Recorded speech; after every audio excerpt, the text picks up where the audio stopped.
মঞ্চের নেতৃবৃন্দ যারা শুনছেন সবাইকে গণসংহতি আন্দোলনের পক্ষ থেকে সালাম শুভেচ্ছা।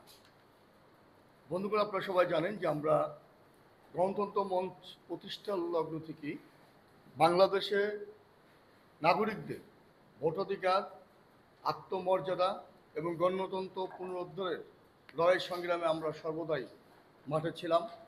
এবং আমাদের যে বন্ধুরা নিহত হয়েছেন এবং যারা আহত আছেন, অনেক ছাত্র শ্রমিক যারা নিহত হয়েছেন, সকলের প্রতি শ্রদ্ধা জানাচ্ছি।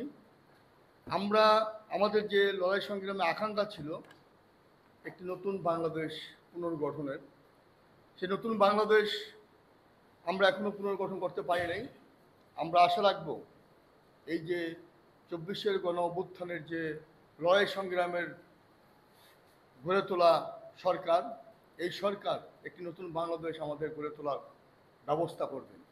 কেননা এই এখন রাষ্ট্রে সংস্কার কমিশন বিভিন্ন আলোচনা, বিভিন্নভাবে কীভাবে নতুন করে রাষ্ট্রটি পরিচালনা করা যায় তার জন্য তারা চেষ্টা করতেছে। সমস্ত রাজনৈতিক দলও ঐক্যবদ্ধভাবে সেখানে অংশগ্রহণ করছেন। আমরা আশা রাখি আগামীতে একটি নতুন বাংলাদেশ আমরা গঠন করতে পারব। পাশাপাশি জুলাই আগস্ট আন্দোলনের যে সমস্ত বন্ধুরা শহীদ হয়েছেন, যারা আহত হয়েছেন, তাদের যে জুলাই চার্টার সেটা আমরা এখনও ঘোষণা করতে পারি নাই।